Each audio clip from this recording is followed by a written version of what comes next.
Hola, buenas noches a todos. Jueves 3 de noviembre, una nueva sesión de Puro Cuento. Amanda, tienes la palabra. Muchísimas gracias, muy buenas noches. Entonces, el día de hoy quiero compartirles uno de los mejores cuentos catalogados según los críticos de Stephen King, llamado El Coco.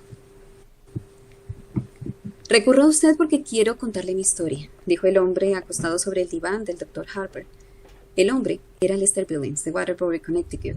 Según la ficha de la enfermera Vickers, tenía 28 años, trabajaba para una empresa industrial de Nueva York, estaba divorciado y había tenido 3 hijos, todos muertos.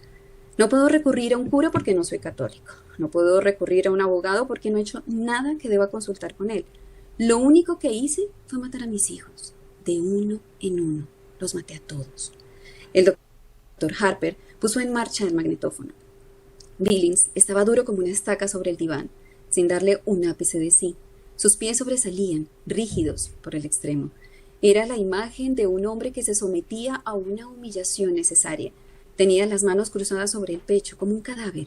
Sus facciones se mantenían escrupulosamente compuestas. Miraba el simple cielo raso, blanco, de paneles, como si por su superficie desfilaran escenas e imágenes.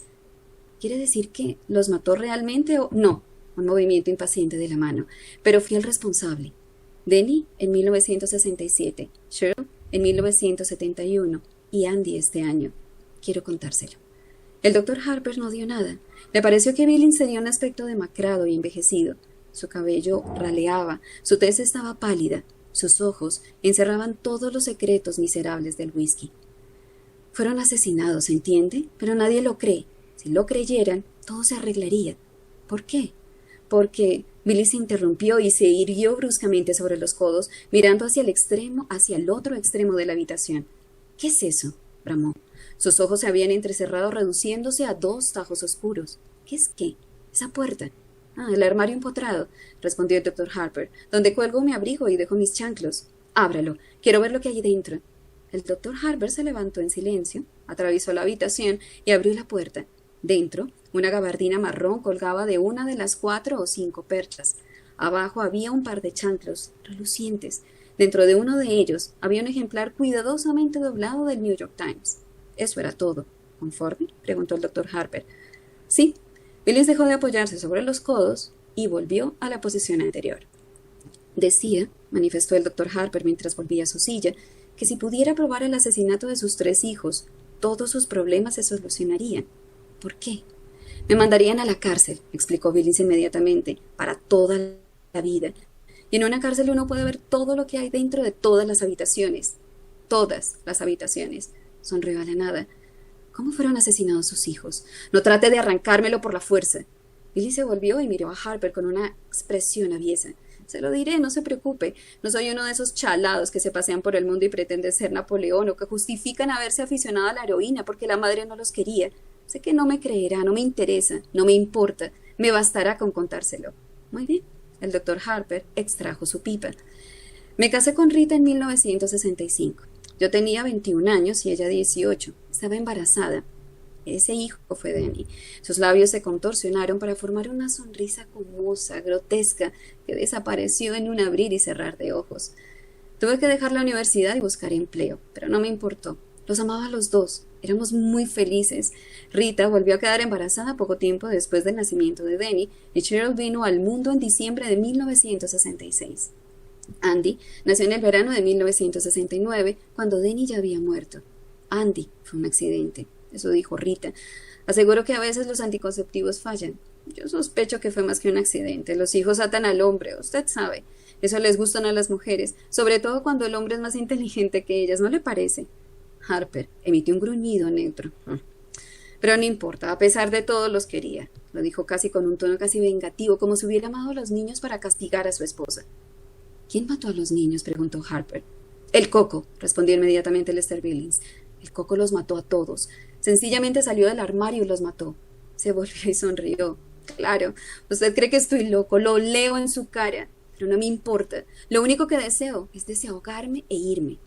Le escucho, dijo Harper. Todo comenzó cuando Denny tenía casi 2 años y Cheryl era apenas un bebé.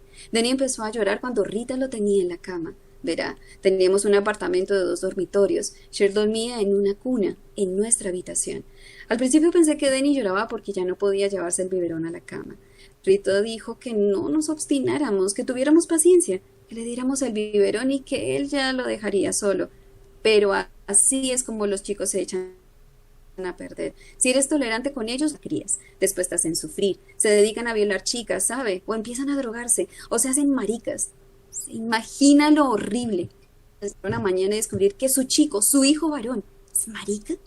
Sin embargo, después de un tiempo, cuando vimos que no se acostumbraba, empecé a acostarlo yo mismo. Y si no dejaba de llorar, le daba una palmada. Entonces, Rita dijo que repetía cada rato, Luz, Luz. Bueno, no sé. ¿Quién entiende a lo que dicen los niños tan pequeños? Solo las madres lo saben. Rita quiso instalarle una lámpara de noche, uno de esos artefactos que se adosan a la pared con la figura de Mickey o de Huckleberry Hound o de lo que sea. No se lo permití. Si un niño no le pierde el miedo a la oscuridad cuando es pequeño, nunca se acostumbrará a ella. Murió el verano que sí.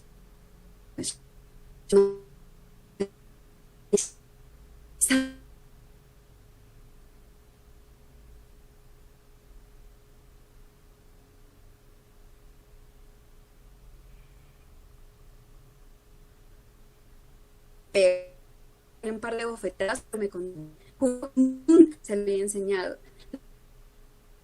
Era bueno para mí. Para acá, siempre cansado. Lloraba y lloraba todas las noches y Rita la tomaba en brazos y gimoteaba. Le aseguro que a veces tenía gol por la ventana. Tus. A veces los mocosos te hacen perder la chaveta. Podrías matarlos. Okay, bien. El niño me despertó a las 3 de la mañana puntualmente. Fui al baño medio dormido, ¿sabe? Y Rita me preguntó si había ido a ver a Denny. Le contesté que lo hiciera ella y volví a acostarme. Estaba casi dormido cuando Rita empezó a gritar. Me levanté y entré en la habitación. El crío estaba acostado boca arriba, muerto, blanco como la harina, excepto donde la sangre se había acumulado por el efecto de la gravedad. La parte posterior de las piernas, la cabeza, las nalgas. Tenía los ojos abiertos. Eso era lo peor, ¿sabe? Muy dilatados y vidriosos, como los de las cabezas de alce que algunos tipos cuelgan sobre la repisa, como en las fotos de esos chinitos de Vietnam. Pero un crío norteamericano no debería tener esa expresión. Muerto boca arriba, con pañales y pantaloncitos de goma porque durante las últimas 2 semanas había vuelto a orinarse encima. ¡Qué espanto! Yo amaba a ese niño. Billings meneó la cabeza lentamente y después volvió a ostentar la misma sonrisa gomosa, grotesca. Rita chillaba hasta desgañitarse. Trató de alzar a Denny y mecerlo, pero no se lo permití. A la Poli no le gusta que uno toque las evidencias. Lo sé. ¿Supo entonces que había sido el coco? Preguntó Harper apaciblemente. Oh, no. Entonces no. Pero vi algo. En ese momento no le di importancia, pero mi mente lo archivó. ¿Qué fue? La puerta del armario estaba abierta. No mucho, apenas una rendija, pero verá, yo sabía que la había dejado cerrada. Dentro había bolsas de plástico. Un crío se pone a jugar con una de ellas y adiós, se asfixia. ¿Lo sabía? Sí. ¿Qué sucedió después? Billings se cogió de hombros. Lo enterramos. Miró con morbosidad sus manos, que habían arrojado tierra sobre 3 pequeños ataúdes. ¿Hubo una investigación? Claro que sí. Los ojos de Billings centellearon con un brillo sardónico. Vino un jodido matasanos con un estetoscopio y un maletín negro lleno de chicles y una zamarra robada de alguna escuela de veterinaria. Colapso en la cuna fue el diagnóstico. ¿Ha oído alguna vez semejante disparate? El crío tenía 3 años. El colapso en la cuna es muy común durante el primer año de vida, explicó Harper puntillosamente. Pero el diagnóstico ha aparecido en los certificados de defunción de niños de hasta 5 años. Falta de otro mejor. ¡Mierda!, espetó Billings violentamente. Harper volvió a encender su pipa. Un mes después del funeral instalamos a Shrill en la antigua habitación de Denny. Rita se resistió con uñas y dientes, pero yo dije la última palabra. Me dolió, por supuesto. Jesús, me encantaba tener a la mocosa con nosotros, pero hay que proteger a los niños, pues en tal caso se convierten en lisiados. Cuando yo era niño, mi madre me llevaba a la playa y después se ponía ronca gritando, «¡No te internes tanto! ¡No te metas allí! ¡Hay corrientes submarinas! ¡Has comido hace 1 hora! ¡No te zambullas de cabeza!».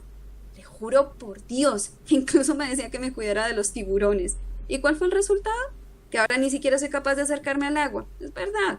Si me arrimo a una playa me atacan los calambres. Cuando Denny vivía, Rita consiguió que la llevase una vez con los niños a Saving Rock.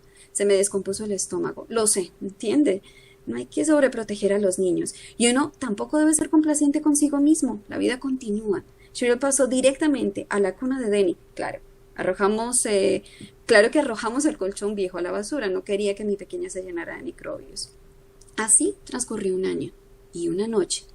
Cuando estoy metiendo a Cheryl en su cuna, empieza a aullar y chillar y llorar. ¡El coco, papá, el coco! Eso me sobresaltó. Decía lo mismo que Denny. Y empecé a recordar la puerta del armario, apenas entreabierta cuando la encontramos. Quise llevarla por esa noche a nuestra habitación. ¿Y la llevó? No. Billis miró las manos y las facciones se convulsionaron. ¿Cómo podía confesarle a Rita que me había equivocado?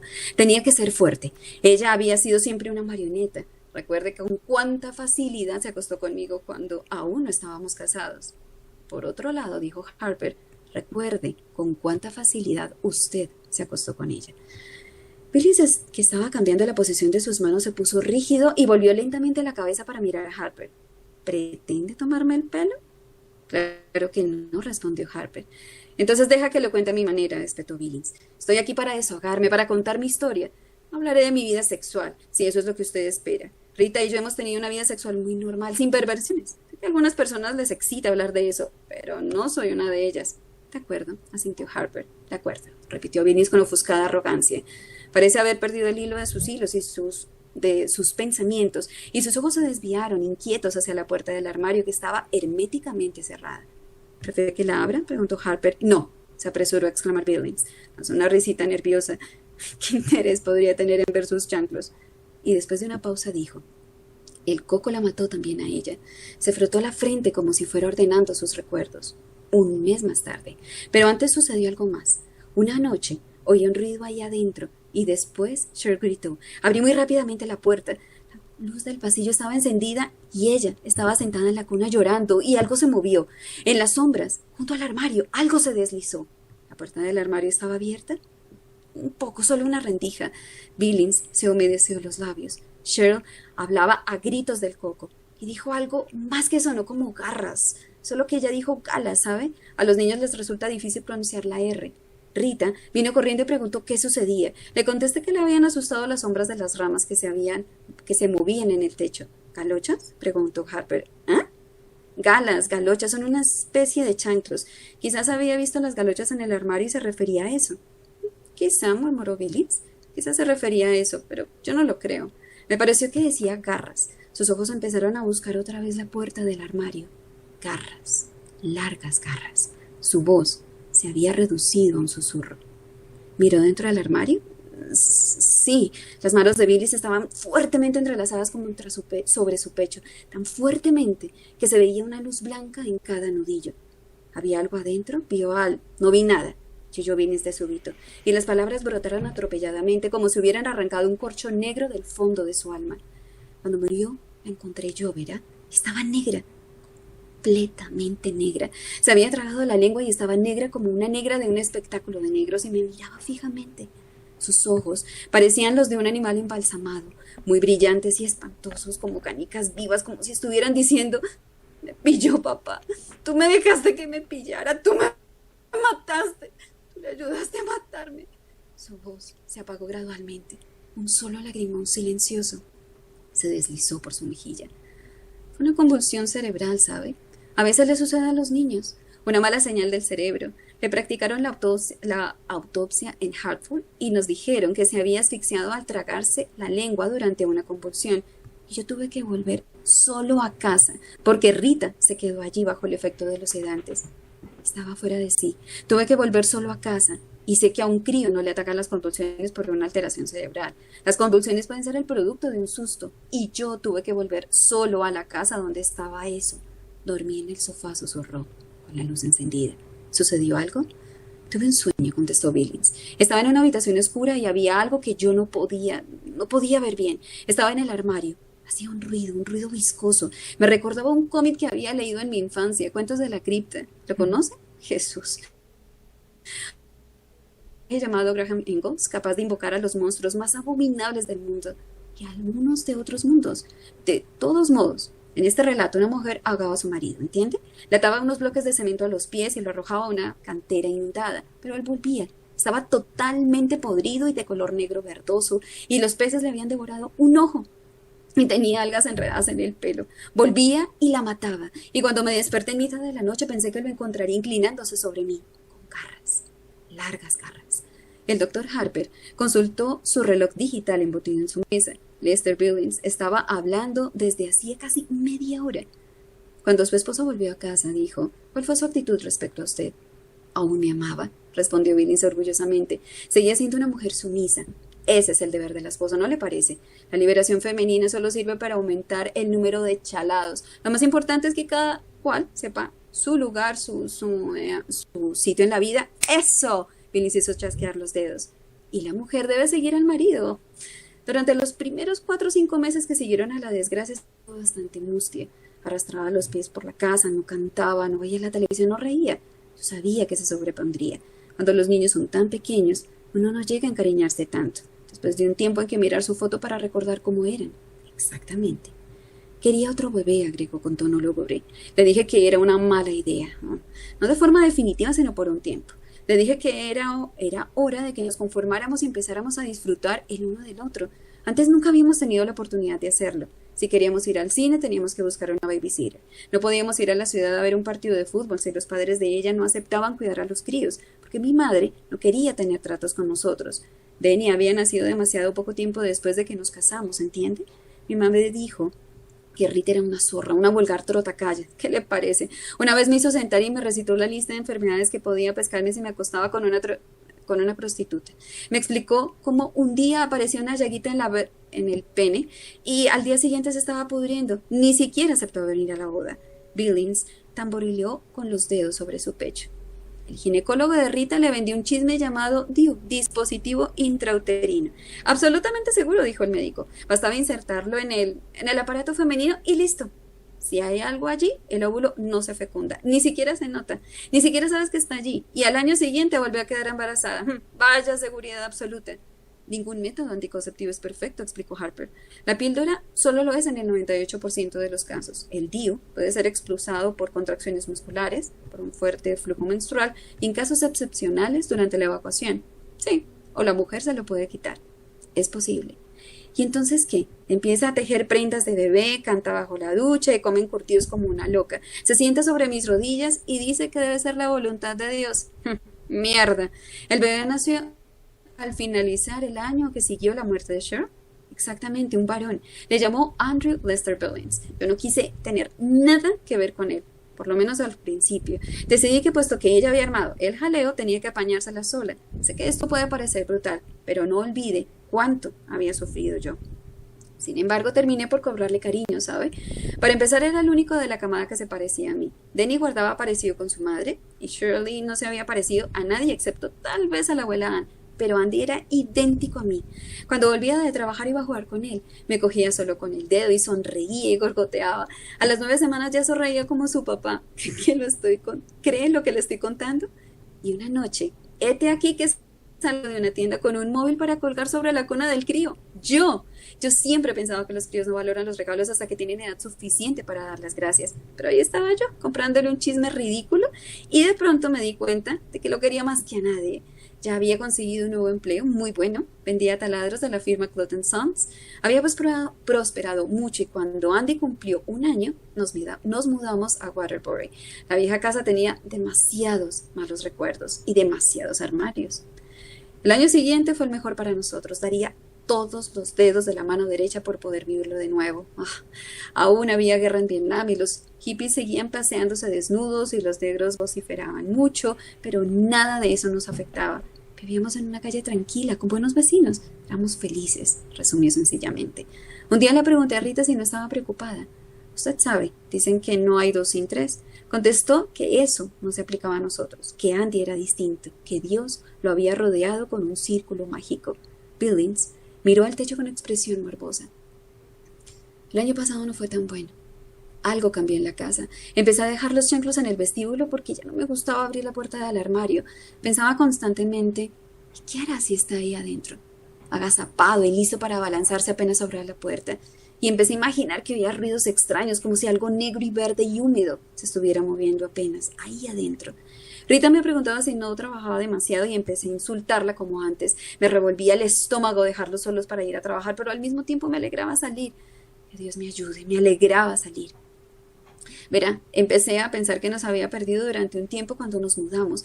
Había tenido que buscarnos, deslizándose por las calles durante la noche y quizás reptando por las alcantarillas, olfateando nuestro rastro.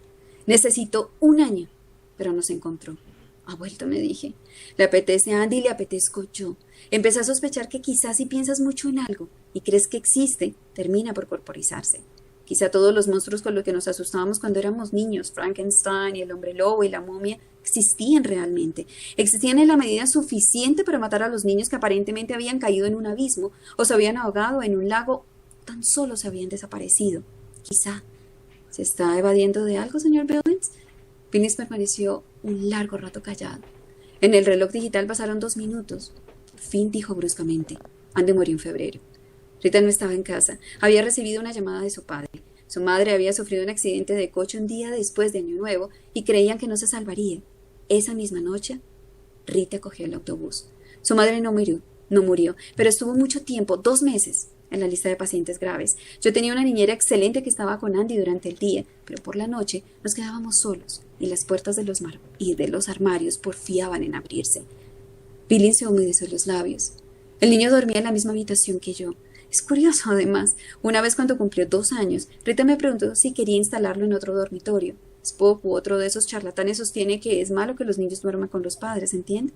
Se supone que eso les produce traumas sexuales o algo parecido. Pero nosotros solo lo hacíamos cuando el crío dormía y no quería mudarlo. Tenía miedo, después de lo que les había pasado a Danny y a Cher. Pero lo mudó, ¿verdad?, preguntó el doctor Harper. Sí, respondió Billings. En sus facciones apareció una sonrisa enfermiza y amarilla. Lo mudé. Otra pausa. Billings hizo un esfuerzo por proseguir. Tuve que hacerlo, espetó por fin. Tuve que hacerlo. Todo había andado muy bien mientras Rita estaba en la casa, pero cuando ella se fue se empezó a envalentonarse. Giró los ojos hacia Harper y mostró los dientes con una sonrisa feroz. Oh, no me creerá. Sé qué es lo que piensa. No soy más que otro loco de su fichero, lo sé. Pero usted no estaba allí, maldito fisgón. Una noche todas las puertas de la casa se abrieron de par en par. Una mañana, al levantarme, encontré un rastro de cieno e inmundicia en el vestíbulo entre el armario de los abrigos y la puerta principal. ¿Eso salía o entraba? No lo sé. Juro ante Dios que no lo sé. Los discos aparecían totalmente rayados y cubiertos de limo. Los espejos se rompían y los ruidos, los ruidos. Se pasó la mano por el cabello. Me despertaba a las 3 de la mañana y miraba a la oscuridad y al principio me decía, es solo el reloj. Pero por debajo del tic-tac oía que algo se movía sigilosamente, pero no con demasiado sigilo, porque quería que yo lo oyera. Era un deslizamiento pegajoso, como el de algo salido del fregadero de la cocina, un chasquido seco, como el de las garras que se arrastran suavemente sobre la baranda de la escalera, y cerraba los ojos, pensando que si oírlo era espantoso, verlo sería... Siempre temía que los ruidos se interrumpieran fugazmente y que luego estallara una sonrisa sobre mi cara y una bocanada de aire con olor a coles rancias y que unas manos se cerraran sobre mi cuello. Billings estaba pálido y tembloroso, de modo que lo mudé, verá. Sabía que primero iría a buscarle a él, porque era más débil, y así fue. La primera vez chilló en mitad de la noche y finalmente, cuando reuní los cojones suficientes para entrar, lo encontré de pie en la cama y gritando, ¡el coco, papá, el coco! ¡Quiero ir con papá, quiero ir con papá! La voz de Billings sonaba atipalada, como la de un niño. Sus ojos parecían llenar toda su cara, casi dio la impresión de haberse encogido en el diván. Pero no pude. El tono atipalado infantil perduró. No pude. Y una hora más tarde, un alarido sobrecogedor y gorgoteante. Y me di cuenta de que lo amaba mucho porque entré corriendo sin siquiera encender la luz. Corrí. ¡Oh! Jesús, María y José le había atrapado. Le sacudía como un perro. Sacudió un trapo y vi algo con sus repulsivos hombros encorvados y una cabeza de espantapájaros y sentí un olor parecido al que despide un ratón muerto en una botella de gaseosa y oí. Su voz se apagó y después recobró el timbre de adulto. Oí cómo se quebraba el cuello de Andy. La voz de Billings sonó fría y muerta. Fue un ruido semejante al del hielo que se quiebra cuando uno patina sobre un estanque de invierno. ¿Qué sucedió después? Eché a correr, respondió Billings con la misma voz fría, muerta. Fue una cafetería que estaba abierta durante toda la noche. ¿Le parece esto como a prueba de cobardía? Me metí en una cafetería y bebí 6 tazas de café. Después volví a casa. Ya amanecía. Llamé a la policía aún antes de subir al primer piso. Estaba tumbado en el suelo mirándome, acusándome. Había perdido un poco de sangre por una oreja, pero solo una rendija. Se cayó. Harper miró el reloj digital. Habían pasado 50 minutos. Pídale una hora a la enfermera, dijo. ¿Los martes y jueves? Solo he venido a contarle mi historia, respondió Billings, para desahogarme. Le metí a la policía, ¿sabe? Dije que probablemente el crío había tratado de bajar de la cuna por la noche. Se lo tragaron. Claro que sí. Eso era lo que parecía, un accidente como los otros. Pero Rita comprendió la verdad. Rita comprendió, comprendió finalmente. Señor Billings, tenemos que conversar mucho, manifestó el doctor Harper después de una pausa. Creo que podremos eliminar parte de sus sentimientos de culpa, pero antes tendrá que desear realmente librarse de ellos. ¿Acaso piensa que no lo deseo? Exclamó Billings apartando el antebrazo de sus ojos. Estaban rojos, irritados, doloridos.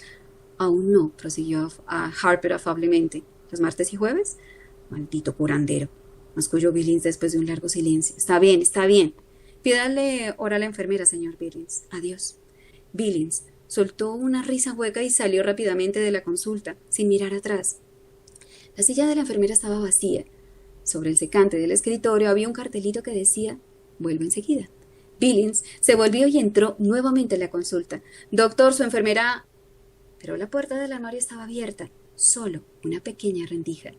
«¡Qué lindo!», dijo la voz desde el interior del armario. «¡Qué lindo!». Las palabras sonaron como si hubieran sido articuladas por una boca llena de algas descompuestas. Billings se quedó paralizado donde estaba mientras la puerta del armario se abría. Tuvo una vaga sensación de tibieza en el bajo vientre cuando se orinó encima. «¡Qué lindo!», dijo el coco, mientras salía arrastrando los pies. Aún sostenía su máscara del doctor Harper en una mano podrida, de garras espatuladas. Fin.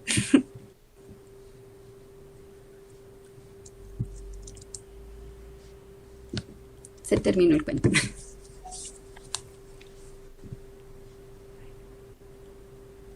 Bueno, este fue el cuento de Stephen King, El Coco. Como les mencionaba, es uno de los mejores cuentos. Lo escribió en el año 78. En este momento está en uno de los compilados. Y pues espero que les haya gustado mucho. Pues gustado en el buen sentido de la palabra. La historia era un poco de terror, pero pues aprovechando la época, pues era bueno hacerlo. No sé si Nat quería, creo que, hablar.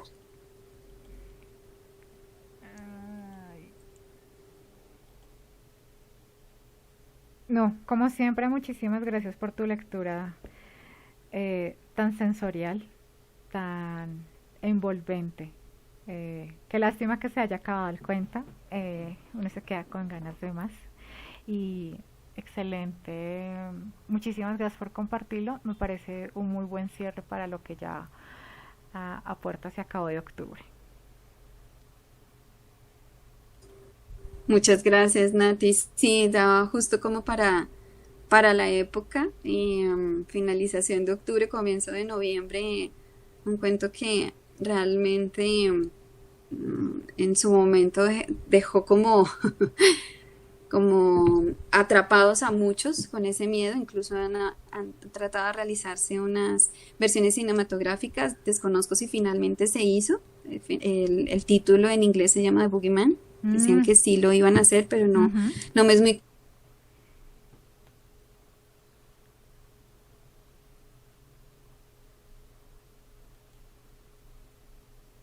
Se te fue la onda, Amanda.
ya es como una señal de que, de que los monstruos de los que se va a hablar no son monstruos tanto de fantasía, sino monstruos internos, ¿no?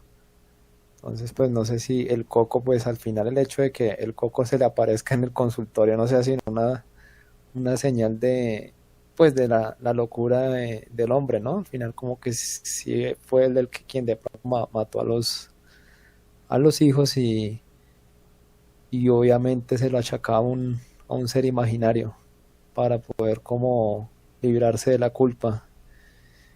Y, y no, nada, pues me gustó el cuento, es un cuento, digamos, sencillo, no es así muy, ¿cómo decirlo? Con muchos intríngulis y mucha, eh, como con mucha, ¿cómo se dice? No es tan truculenta la trama, es más bien algo sencillo, pero con su trasfondo psicológico. Entonces, no, nada, agradecer nuevamente y nada, muchas gracias. Gracias a ti, Mario. De hecho, casi todas las obras de Stephen King tienen ese toque, ¿no? Es como más ahondar en realmente como en las personalidades, en un trasfondo mucho más que sangre y violencia, que eso es una de las razones por las cuales a él no le gustó tanto esta película del Resplandor, pero porque pues él va mucho más a otro tema, más a fondo, no tan superficial. Y en este caso, como lo mencionas tú, hay una parte en la que se habla como de esa, que Lester lo menciona, en esa corporización de tanto pensarlo, ¿no? Entonces como que él empezó a pensar mucho en eso probablemente y generó efectivamente ese llamado a algo que él le había tenido tanto miedo y que quería dejar atrás. Pero sí, totalmente de acuerdo contigo, Mario. Gracias. Vicky. Ah, sí, qué pena, Mario, ¿ibas a decir algo? No, no, que gracias. Ah, listo, vale. Hola, buenas noches a todos y a todas. No, sí, tenía hace rato ganas de venir y de acompañar este ejercicio que me parece tan bonito y que surgió ahí del club de lectura tan espontáneo, ¿no? Las cosas espontáneas como son de bonitas y como van cogiendo forma. Entonces, no, pues primero, Amanda, muy, muy chévere como leíste. Yo pienso que eso también es la magia de los cuentos y de las lecturas, ¿no? Como que está el que escribe, pero también está el que lee, pero también está el que lee en voz alta y el que lee en silencio y el que lee de a raticos. Entonces, muy bonito, de verdad, ese espíritu que tienes tú tan lindo de meterlo a uno en el cuento, eso me pareció espectacular. Y sí, Stephen King yo creo que tiene siempre su toque profundo, como decía Mario, ¿sí? Algunos pues son más densos que otros, tanto libros como relatos, pero siento que el manejo en los tiempos, el manejo como iba como de una historia a la otra con los hijos, creo que es muy, muy interesante, digamos, a nivel literario en el cuento. Eso me pareció muy, muy, muy interesante y no darles las gracias a todos también, eh, porque muy chévere también la tertulia post lectura. Entonces, pues nada, muy feliz de poder estar aquí esta noche. A ti, muchas gracias, Vicky, claro que sí. Incluso mira, Nati nos está confirmando que efectivamente habrá una versión de esta película en el 2023. Se había hecho una versión en el 2005, pero en el 2023 va a haber una nueva versión con un director que hizo una película también como de miedo, hasta donde recuerdo, Host, creo que sí, la que se llamaba. Ujú. Gracias. No sé si alguien quiere comentar algo adicional.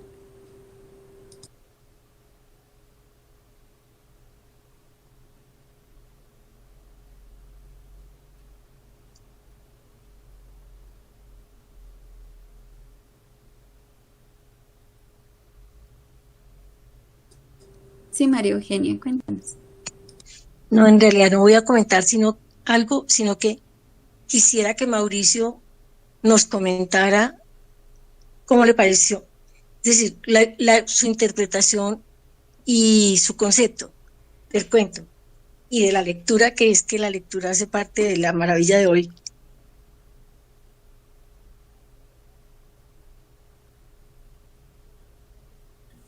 Bueno, buenas noches. Pues toca, yo empiezo por unirme a las palabras de agrado y felicitación frente a la lectura de la ingeniera. Yo sabía que lo iba a hacer con lujo de detalle. Lo que no me imaginé es que la dramatización, o no tan, sí, la personificación de la lectura llegase a ser tan agradable. En realidad, de verdad, Amanda, muchas gracias. Me agradó mucho que aceptara la invitación para hacer, pues sí, esta lectura tan agradable. El cuento, sí, el cuento me gustó. Quedé perdido al final, como dijeron. Yo no esperaba que acabara tan súbitamente, porque pues toda la historia le hace pensar a uno un final mucho más, yo no sé si estaría bien decir un final más elaborado o un final un poco más extenso, ¿no? Con algo más de acción que una simple, sí, un momento de asombro. En realidad, de verdad, eso es lo que me produjo el cuento. Hay muchas cosas del personaje que me dejaron loco, porque yo no sé, en realidad, de verdad,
para divertirse. Entonces los vio como un obstáculo y la única forma, digamos así, como los lograba controlar o calmar era a través de traer la creencia que él supuestamente tenía sobre el coco, ¿no? Una creencia vivida sobre el coco, porque él lo vivía. y generó pues ese miedo generó esta energía que la polulaba hacia sus hijos y en realidad el coco se iba haciendo presente pues a cumplir la misión pues de maldad, ¿no? Eh, Ahora me traslado yo al consultorio de Harper, del doctor Harper. El doctor Harper en cierto momento no cree, pero él le vende el cuento de una forma, digamos, como yo sé que ustedes no me van a creer que sí, que yo no los maté o algo así, que si yo directamente yo no los maté, pero incidí para que cayera, digamos, estas tragedias en mis hijos. Y entonces el doctor Harper entra ahí como en ese juego de que yo no creo, pero en el proceso él le hace creer al doctor Harper de que el coco existe, de tal forma que al final yo veo en la parte que es la que me queda así como en la duda, en la parte final, no sé si hay una mala traducción o lo entiendo así. Me da la impresión que al final el coco es el doctor Harper también, porque en la parte final dice, aún sostenía su máscara del doctor Harper. O sea, el diablo sostenía su máscara, es decir, ¿y quién era el diablo? El doctor Harper. No sé si hay mala traducción ahí. Aún sostenía su máscara del doctor Harper en una mano podrida de garras espatuladas. Entonces, hay que, como hemos dicho todos, ¿no? Esa versión abierta y el trabajo psicológico que nos ha hecho aquí este autor. Y como para concluir, yo creo que nosotros tenemos un coco, el coco, digamos, que personal y el angelito personal, porque de pronto cuando uno hace el resumen de niño, uno a veces de pronto vio el coco y a veces también vio el angelito. Entonces ahí es donde entra el juego y lo que le queda a uno para el resto de la vida, si creer o no creer. Y entra en el proceso de que pues va a ser perjudicado o afectado por la parte mala del coco, si lo toma en serio, o por la parte angelical y vivir una vida, digamos, más sana y más tendiendo hacia el bien. Y pues bueno, esa es como mi versión, no sé ustedes qué opinan sobre un poco de mente, pero así nos deja Stephen King. Gracias. Gracias, Edgar. Sí, me parece muy interesante lo que mencionas con respecto a los niños, porque efectivamente lo menciona, ¿no? Le tocó dejar la universidad. Cuando ya no estaban los niños, pues él quería vivir su vida con su esposa, con Rita, pero pues siempre estuvieron ahí, ¿no? Siempre estuvieron presentes y como que no lo dejaba realmente ser. Y lo que tú mencionas, sí, de alguna manera no, pues al final efectivamente el doctor Harper se presenta como el coco. Él es el coco. Estuvo durante toda la sesión hablando del coco, con quién era el coco.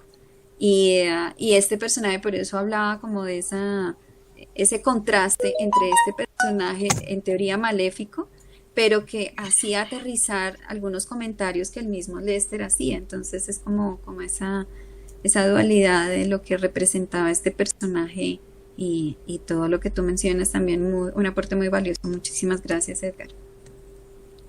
Mauricio. Sí, gracias. Pues eso mismo que acaba de decir Amanda era lo que pues yo entendí que el coco era el doctor. Sí, porque tan pronto este señor Billings entra a decirle que la enfermera, ahí es cuando aparece el coco, donde supuestamente estaba el doctor.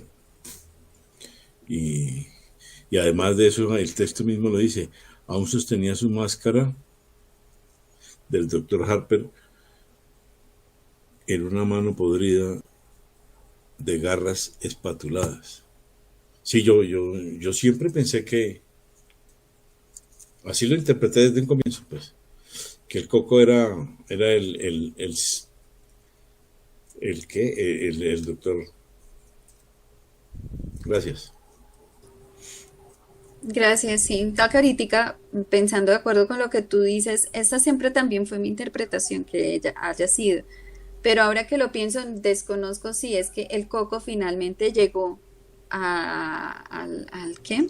Al armario empotrado que estaba en el consultorio y lo que hizo fue capturar al doctor. La verdad no lo había ni siquiera pensado, solamente se me ocurre hasta ahora. No sé si puede hacer incluso otra interpretación. Ujú. No leí el cuento en inglés, por consiguiente, pues asumo que es una traducción literal.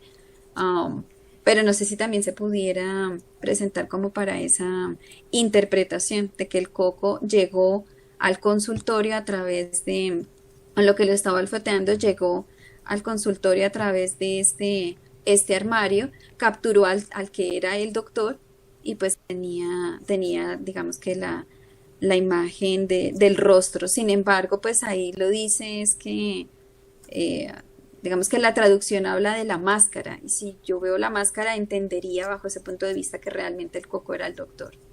Entonces, pero bueno, es una posible interpretación. Gracias.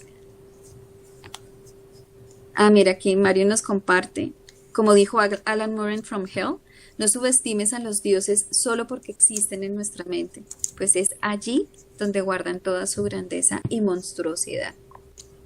Eso lo dice todo. Sí.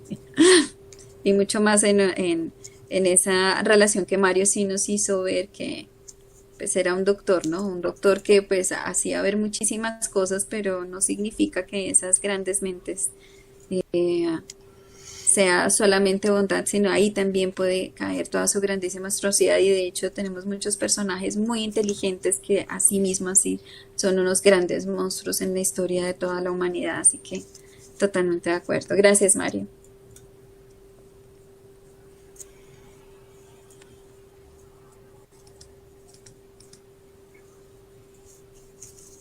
Listo, no sé si haya otro comentario o si no, creería que dejaríamos cerrada la sesión.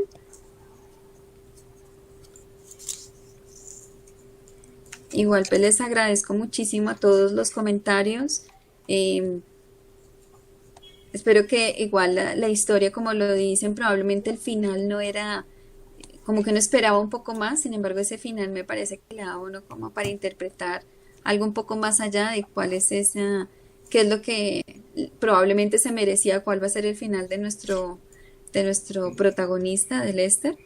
Pero todo lo deja abierto, entonces pues igual les agradezco muchísimo, gracias por dejarme compartirles este cuento.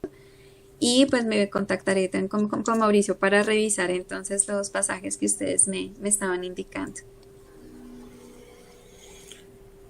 Bueno, eh, pues terminada la sesión de hoy, 3 de noviembre, la próxima sería el 17. Esa lectura estaría a cargo de Sebastián Rock. Y nos restarían de aquí a fin de año 4 lecturas más. Yo quiero agradecerles por la acogida que ha tenido el espacio y en realidad, verdad, me agrada mucho reunirme con ustedes y sobre todo de esta forma, ¿no? Que esto, pues después de todo, esta dinámica, esta gimnasia es la que nos convoca. Gracias nuevamente.